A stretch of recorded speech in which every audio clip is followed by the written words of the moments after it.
এদের গায়ে পানি মারা, পাথর মারা আমরা করছি, এটা একটা crime. Animal loving and sports loving country গড়ে তুলতে পারে। মাই রেসপেক্ট টু অল যারা স্টেজে আছেন। ভাইয়া আসসালামু আলাইকুম। নর্মালি আমি যখন স্পিচ দিই বা কোনো প্রোগ্রামে যাই, আমি চেষ্টা করি যে আমার লাইফের সাথে related it becomes more authentic.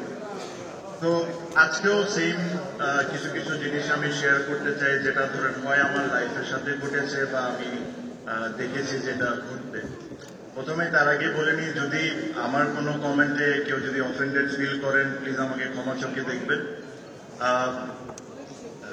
হ্যাঁ, ক্ষমা চোখে দেখবেন। সো যে জিনিসগুলো আমি যখন ছোট ছিলাম, আমরা যখন রাস্তাঘাটে খেলতাম, তখন স্ট্রিট ডগস বলেন, বিড়াল বলেন বা অন্য যে কোনো অ্যানিমেল বলেন, এদেরকে আমরা দেখি এদের গায়ে পানি মারা, পাথর মারা, এটা আমরা একটা ফান হিসাবে নিতাম। এটা একটা মজার বিষয় হয়ে গেছিল আমাদের সবার জন্য, যে কুকুর একটা যাচ্ছে, তাকে একটা গরম পানি মেরে দিলাম বা একটা পাথর মেরে দিলাম। আমি মেরেছি, হয়তো আমার বন্ধু বান্ধব মেরেছে।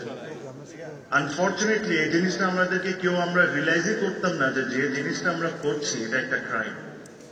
আর এর চেয়ে বড় দুঃখজনক হলে এই জিনিসটা এখনো হচ্ছে, এখনো কোনো না কোনো গলিতে এটা কেউ না কেউ করছে, আর এটাকে ফান হিসাবেই নিচ্ছে।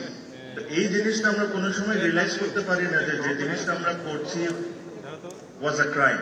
সেম আমি যখন ছোট ছিলাম তখনও হয়েছে, আমার বয়সে বড় যারা, তারাও কোনো না কোনো জায়গায় জিনিসটা করছে। তো এটা আমাদের বোঝা খুব ইম্পর্টেন্ট যে তাদেরকে এডুকেট করানোর দরকার নেই, এডুকেট হওয়ার দরকার আমাদের নিজেদের এডুকেট হওয়া দরকার। এটা বোঝার দরকার যে জিনিসটা আমরা করছি ইটস আ ক্রাইম।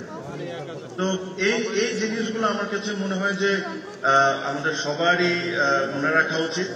আর এখানে একজন আপু একটা কথা বলছিলেন, আমি শুনছিলাম বসে, যে যখন উনি ফেসবুকে লেখেন, ওনার সাইবার বুলিং এর হইতে হয় বা অনেক ধরনের ব্যাড কমেন্টও শুনতে হয়। আপু, I understand what you are trying to say. আমিও এরকম কিছু দেখি, বাট অনেক কিছু খারাপের মধ্যেও কিন্তু কিছু ভালো জিনিস থাকে। 10 জন যদি খারাপ বলে থাকে, আমার মতো একজন কিন্তু আপনার ওই লেখার থেকে অনেক কিছু শিখছে। আর যে জিনিসটা আপনি যে লেখাটা লিখছেন, ওই জিনিস থেকে আমার এই শিক্ষণটা হচ্ছে যে এই জিনিসটা করা ভুল, এই জিনিসটা করা রাইট, এই জিনিসটা করা ভুল। আর এই জিনিসটা আমি আমার বাচ্চাদেরকে শেখাচ্ছি। আমি খুব বেশি কথা বলবো না, বাট আমি যারা এখানে এত কষ্ট করে এই অনুষ্ঠানটা অর্গানাইজ করেছেন, রুমন ভাই আমি জানি খুব কষ্ট করেছেন, খুবই শর্ট টাইমে। আমি ওনাকে উইশেস দিলাম, অ্যান্ড আই কংগ্রেচুলেট এভরিওয়ান যারা এই অনুষ্ঠানে আছেন।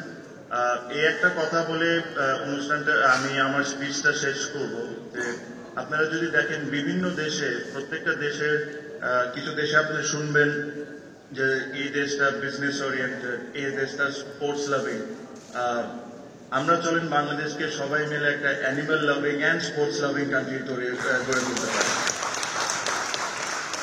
আরেকটা ছোট জিনিস, আমি অনেক স্পিচ শুনছিলাম যে গভর্নমেন্টের এই হেল্প করা দরকার, গভর্নমেন্টের এইটা করা দরকার। আমি যে এলাকায় থাকি, আমি বনানী ডিওএইচএস এ থাকি, and if I am not wrong, এই রেসিডেন্সিয়াল এরিয়া বাংলাদেশের প্রথম রেসিডেন্সিয়াল এরিয়া যেখানে প্রতিটা street dogs are vaccinated, and প্রতিটা স্ট্রিট ডগস এর নাম্বার করা। তো এটার জন্য কিন্তু কোনো গভর্নমেন্টের আমাদের হেল্প করা লাগে না, এটা কিন্তু আমরা নিজেরা ইনিশিয়েটিভ নিয়েছিলাম। তো আমি এটা আশা করবো যে আমাদের যে নিজস্ব একটা দায়িত্ব আছে, এই জিনিসটা যেরকম আমরা মনে রাখি, অন্যের জন্য অপেক্ষা না করি। Thank you so much.